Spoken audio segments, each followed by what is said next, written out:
그럼 부동산은 어떤 영향을 받는 거예요?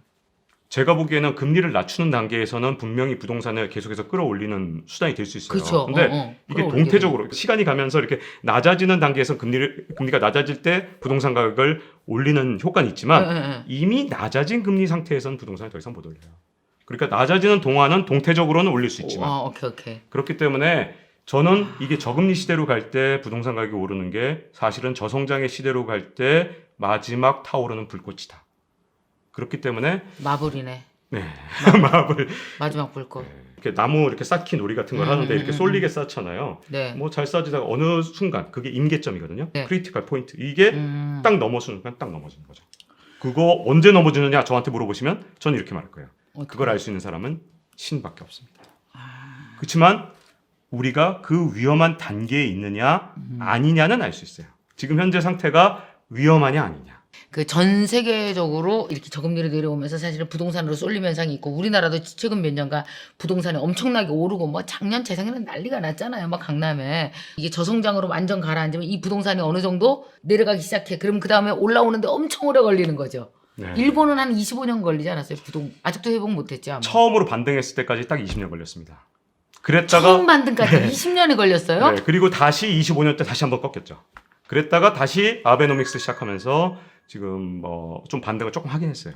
저 아베노믹스라는 건 그야말로 뭐 저기잖아요. 그거는 그 네, 뭐지? 거의 눈속임이죠. 그야말로. 눈속임이죠. 네. 그럼 뭐 지금 뭐 부동산도 들어가면은 안 될 것 같고 국공채 올랐어도 그래 국채도 그럼 달러 그럼 정말 서민들한테 제일 좋은 건 그거였던 것 같아요. 2% 깔보지 말고 1.5% 깔보지 말고 그보다 맞습니다. 더 내려갈 수도 있으니 이 금리가 다시는 없을 금리 우리 인생에 없을 금리일 수도 있어. 저는 단언할 수는 없지만 지금 현재까지 나온 시그널은 내년 내후년의 금리가 더 낮아질 가능성이 현재는 훨씬 더 높게 시그널이 잡히고 있어요.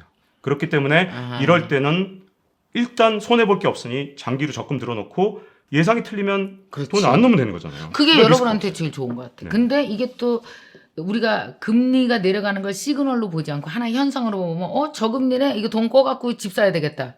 네, 그게 바로 제가 그래서 쏠림 현상이 나타난 마지막 불꽃이라고 말씀드린 거고요. 지금 큰일 나는 거잖아 이거. 일단 생산 연령 인구라고 해서 15세에서 64세 인구가 줄어들기 시작하는 네, 첫 네. 해가 바로 2018년. 그러니 하반기에 떨어질 가능성이 크다. 이론으로 보면 그래 네. 했는데. 예. 그런데 정부가 바로 임대주택 사업자들한테 엄청난 특혜를 준 겁니다. 네.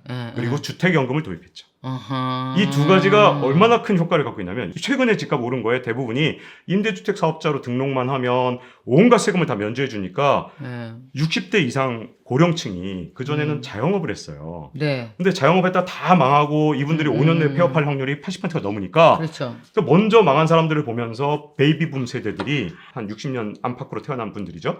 이분들이 난 자영업 안 해. 그럼 돈을 어떻게 벌지? 그런데 정부가 마침 그쪽으로 물꼬를 탁 터준 거죠. 임대주택 사업자. 임대주택 사업자. 그래서 너무 놀랍게도 전 세계가 60대가 되면 부동산 비중이 뚝뚝뚝뚝 떨어져야 되는데 자산에서 차지하는 비중이 그렇지. 예. 대한민국만 올라간 60대가 되면 더 올라가요.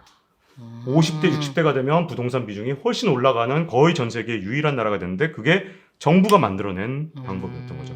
왜 그랬냐? 정부도 알았거든요. 정부도 알았기 때문에 주택연금 통해서 1가구 1주택자들이 팔지 않고 거기 계속 살면서 주택연금으로 살라고 만드는 거고 그다음에 임대주택 사업자로 다주택자를 기성세대를 다 만들어버리니까 집값을 계속 지킨 겁니다. 여기다가 진짜 기적적인 일이 일어났는데 원래 2015년 16년에 그때는 언론사들이 기사를 안 써서 그런데 우리나라 망하는 줄 알았어요. 왜냐하면 수출이 두 자릿수로 툭툭툭 줄어들었어요. 정부에서 또 역시 건설 경기 부양책을 썼습니다. 네. 그때 성장률이 2.7이었는데 건설 경기 기여도가 무려 1.4나 됐습니다. 네. 그러면 진짜 성장률이 1.3이었어요. 그게 바로 빚내서 집 사라 정책인 거예요. 그때 그 정책이 없었으면 저는 그때 성장률은 1.34였을 것이다. 1.34%. 빚내서 집 사라 정책 덕분에 15년, 16년에 간신히 유지하고 있었기 때문에 저는 이거 오래 가겠냐. 18년에 역시 생산 연령 인구 비중만 무너지면 집값이 떨어진다. 정부에서 어떤 노력을 해도 쉽지 않을 것이다라고 했는데 2017년에 반도체 호황 기적이 일어났죠. 슈퍼 사이클. 자, 그러면 여기서 또 재밌는 사실이 있는데 2015년까지 집값이 오른 데가 어딘지 잘 생각해 보세요. 집값이 오른 데가 거제, 울산, 예. 이런 지방 도시였죠. 예. 왜 2015년까지 그렇게 올랐냐 하면 그때만 해도 반도체 호황이 없었기 때문에 환율이 1240원까지 갔었어요. 예. 환율이 좋으니까 굴뚝 산업이 잘 여기는 되지. 환율 10원이 정말 중요한데요. 그렇지. 자동차나 예. 이런 데. 맞아요. 그러니까 배 뭐 이런 자동차, 거. 조선 환율이 1240원 가니까 너무 장사가 잘 돼요. 15년, 16년에 오히려 점점 이쪽 조선업 이런 쪽이 잘 되니까 그런 쪽에 있는 분들이 월급을 많이 받았어요. 그 맞아요. 보너스 계속 나와요. 예. 그러니까 거제도니 아니면 경기가 엄청 좋았지 울산이니 거기. 이런 데는 올랐는데 서울 강남은 그때 어땠냐? 15년까지 집값이 계속 떨어지고 있었어요. 사실은 버블 세븐 무너졌네. 하우스 푸어가 됐네. 하우스 푸어 기억하시죠? 예. 그때 하우스 푸어가 대부분 어디서 나왔습니까? 버블 세븐.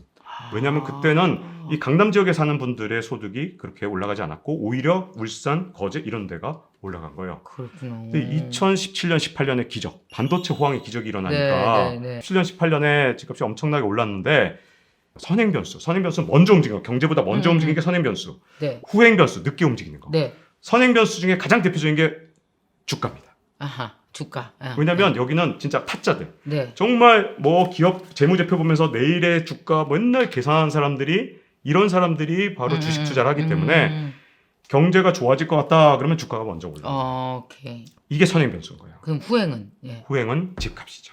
아, 후행 지수구나. 네, 그래서 후행 변수.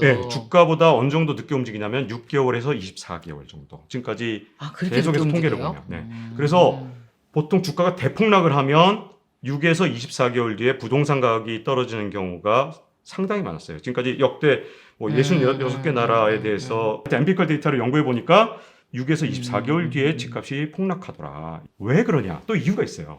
자, 예를 들어서 삼성 메모리 반도체이라는 그런 어떤 되게 유능한 근로자, 엔지니어가 보너스가 언제 올라가냐면 18년에 업황이 좋으면 19년 보너스 올려주는 그치. 거예요. 월급 많이 줄게? 그 이분들이 연봉이 막 2배로 뛰어요. 개인이 19년에. 사니까 부동산은 개인이 움직이니까. 자, 19년에 지금 업황이 안 좋으니까 20년 보너스를 줄이겠다고 기사 떴어요, 벌써. 자, 그러니까 20년에 움직이는 거예요. 그래서 후행 변수가 될 수밖에 없어요, 집값이라는 게. 다 그런 어떤 사람이 소득이 있어야 집값이 올라가는 거니까. 그렇죠. 돈을 벌어야 집을 사는 거죠. 맞아요. 그렇기 때문에 부동산이 후행 변수고 저는 그런 측면에서는 2020년까지는 수요 측면에서 집값을 올리려는 에너지가 여전히 남아 있다. 왜냐하면 후행 변수라서. 그다음 두 번째는 금리 인하를 이제 본격적으로 2020년이 되면 할 것이다. 19년까지는 혹시 연준 의장이 트럼프 대통령한테 대항하면서 금리 인하를 조금 늦게 할 수 있을지도 몰라요. 하지만 20년이 되면 아마 결국은 압력에 못 이겨서 금리 인하를 본격적으로 할 겁니다. 그 이유가 뭐냐면 그린스펀 기억하세요? 네. 시장을 완전히 지배할 수 있었어요. 그린스펀이 금리를 올리고 싶을 때 올리고 낮추고 싶을 때 낮출 수 있었기 때문에 마에스트로예요. 제가 보기엔. 그런데 지금의 연준은 그 힘이 없어요. 시장이 모두 낮춰야 된다고 말했을 때 난 못 낮추겠다라고 할 만한 힘이 없어요. 지금 시장으로 힘이 넘어갔어요. 파워, 권력이 시장으로. 트럼프 대통령은 안 무섭지만 시장은 무서워요. 그렇기 때문에 금리를 만약에 이렇게 지속적으로 낮추게 되면 그거 역시 집값을 떠받칠 수 있기 때문에 2020년까지는 집값을 끌어올릴 수 있는 에너지가 남아있다고 생각합니다. 그런데 20년 이후, 20년대 초반이 됐을 때는 어떠냐. 가장 큰 문제는 집값에 아주 재미있는 점이 있어요. 집값은 꼭 배추 파동하고 똑같은 점이 있습니다. 네네네.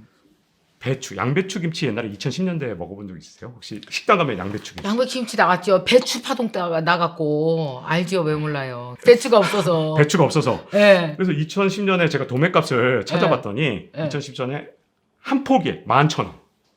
나 11,000원. 알아요. 그 기억나. 다음에 2011년이 됐으니까 저 농민분들이 그 다음에 배추를 많이 심으신 거예요. 11,000원 됐으니까. 맞죠. 그러다 보니까 890원. 그 다음에는 또 890원이 되니까 밭을 다 갈아엎어버렸네? 그럼 2012년이 되니까 또 13,000원 더 올랐어요.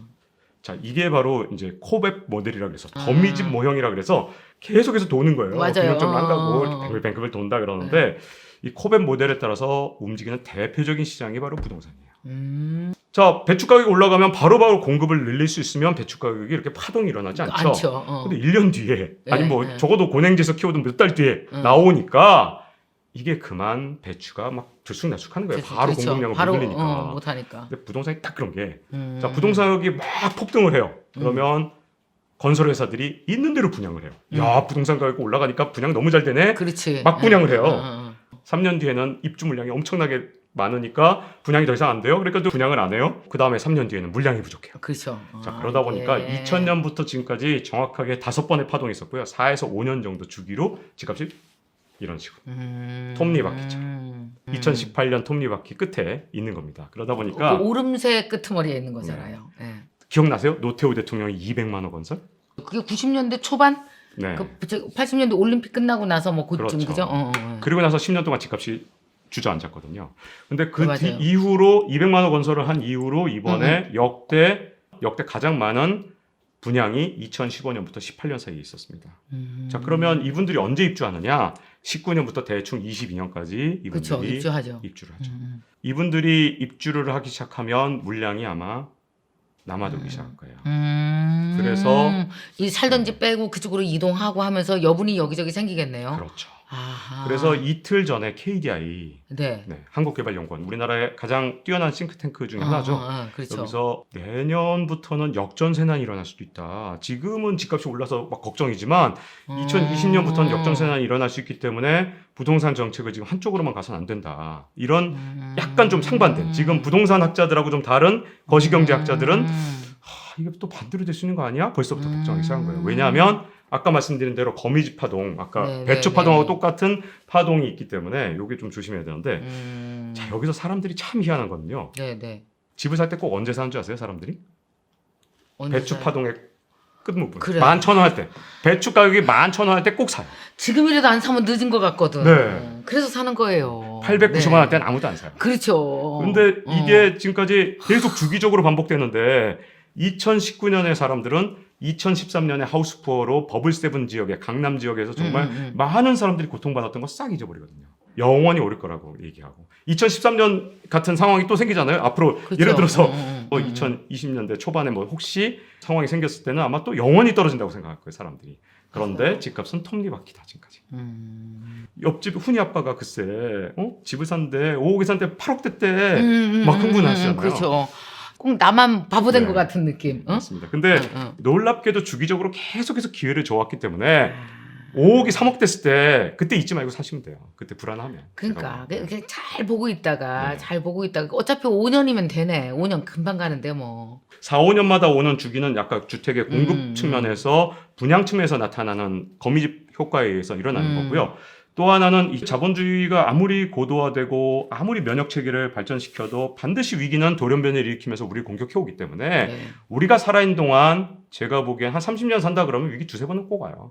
근데 그때는 사람들이 정확히 뭐 딱 10년이다 말할 수는 없지만 그렇게 온다 그러면 다 거짓말이고요. 네. 근데 저는 위기가 안 온다. 위기를 완전히 극복했다는 것도 거짓말이에요. 근데 그치. 위기는 언젠가는 올 수밖에 없고 그건 자본주의 사회에서는 지금은 어쩔 수 없는 상태인 것 같아요. 그러다 보니까 그때 공포에 빠지지 말고 어느 정도 여력을 만들어 놓고 그때 사야지. 2013년, 14년 하우스푸어일 때는 거들떠도 안 보던 부동산을 2019년에 사고 싶은 게 인간의 심리이기 때문에 4, 5년 주기도 중요하지만 또 하나는 자본주의 경제가 한 10년에서 15년 사이에는 위기가 올 확률이 상당히 높기 때문에 특히 레이 달리오 같은 사람은 20년에 위기가 올 확률 40%, 21년에 올 확률 60% 이렇게까지 그러니까. 헤지펀드의 제왕이 얘기할 네, 정도면 네. 이 정도면 나는 뭐 잘 모르지만 하여튼 저렇게 유명한 사람들이 저렇게까지 얘기하니 조금 보수적으로 운영할 필요가 있는 거죠. 부동산에 대해서. 보면은 정말 말씀을 너무 재미나게 잘해주시는데요.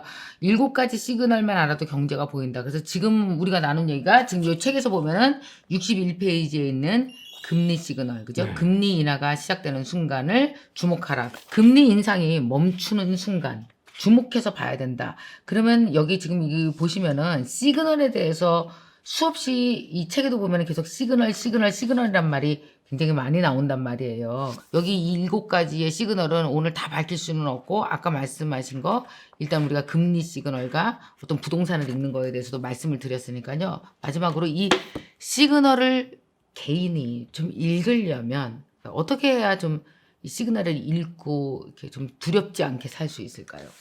일단은 먼저 이거부터 접근해야 될 것 같아요. 저는 사실은 이 7가지 시그널을 찾아내기 위해서 30년이 걸렸습니다. 진짜로. 왜냐하면 저도 몰랐거든요. 아니 30년 걸린 걸 이게 얼마에 17,000원에 팔면 너무 싼 거 아니에요? 자, 그러다 보니까 시그널을 보는 건 저처럼 하려면 굉장히 시간이 오래 걸릴 것 같습니다. 그죠. 그 방식은 아닌 것 경제 같아요. 기자잖아. 그건 아니고 그냥 일반인이 할 수 있는 거 어떻게 해야 돼요? 그렇죠. 일단은 책으로 뭐 시그널 7개를 잡은 다음에 기사를 계속 보면서 아 이거 시그널이네, 요건 아니네, 이렇게 훈련을 좀 해주시면 되고, 역시 저도 틀릴 수 있기 때문에 저 박종훈이가 틀렸네를 느끼면서 쾌감을 한번 느껴보시면 그것도 아마 큰 도움이 될 겁니다. 저한테서 틀린 점을 찾아내시면서 노력을 해보세요. 아, 우리가 무슨 경제학자예요. 박정훈 부장님 틀린 것까지 찾아내게. 저는 다른 사람 책을 읽으면서 되게 존경하는 분의 책을 읽어도 진짜. 틀린 점을 찾아내는 그 노력을 하는 과정에서 배우는 게 되게 크거든요. 그러니까 제 책의 시그널을 100% 믿을 게 아니라 아 얘는 이건 몰랐네 하고 찾아내려고 노력을 해보시면서 더 디벨롭하고 더 발전시켜 나간다면 매일매일 보는 기사가 아마 다르게 보이실 거예요. 부가 좀 복잡해진 거예요. 우리 20, 30년처럼 그렇게 그냥 열심히 갖다 벌고 저축하고 돈 모아서 집 사면 돼가 아닌 거예요. 저도 잘 몰랐어요. 나도 돈을 열심히 벌긴 했지만은 열심히 벌고 열심히 일하긴 했지만 사실은 금리가 뭔지, 환율이 의미하는 게 뭔지, 그 뭐 버블이다 그러면은 우리끼리 이래서 야 부동산 가격 떨어졌다는데 왜 싼 집이 없냐, 내 눈에 안 띄냐, 어디가 떨어졌다는 거야, 뭐 이러고 있었거든요. 정말 오늘 여러분들은 복 받으신 거예요. 2.5% 적금만 2.0% 적금 가입해서 이 2%라는 금리가 내 죽을 때까지 어쩌면 최고의 금리일 수 있다라는 걸 깨닫게 해주신 것만 해도 오늘 진짜 감사합니다. 아유, 제가 감사합니다. 지금 몇 시요? 빨리 내일 가야 되겠다, 야, 은행에. 그리고요, 정말 여러분들 이 책을 읽고 싶어서 너무 읽고 싶어 할 것 같은데 다 드릴 수는 없고 저희가 몇 분, 한 10분 정도 드릴 수 있나요, 책을? 그럼 우리 박정훈 부장님께서 여기다 사인을 해주시면 저희가 10분께 이 책을 드릴 텐데 항상 책을 드릴 때는 밑에 댓글을, 우리 영상 밑에 댓글을 다시는 분 중에서 추첨해서 보내드린단 말이에요. 댓글 뭘로 달게 하면 좋을까요? 예, 댓글 이벤트. 이거는 2020 부의 지각 변동인데 제가 내겠습니다. 이런 건 제가 잘해요. 네. 여기서 우리 박종훈 저자님이 얘기하는 시그널은 과연 몇 가지일까요? 진심을 다해서 30년간의 오랜 동안 연구를 갖고 학자들 도움되라고 하는 게 아니라 진짜 서민들 생활에 도움되라고 쓰신 책이니까 여러분이 이 책을 통해서 여러분 미래가 두렵지 않으셨으면 좋겠습니다. 오늘 정말 고맙습니다. 네, 고맙습니다. 감사합니다. 네. 고맙습니다. 고맙습니다. 네.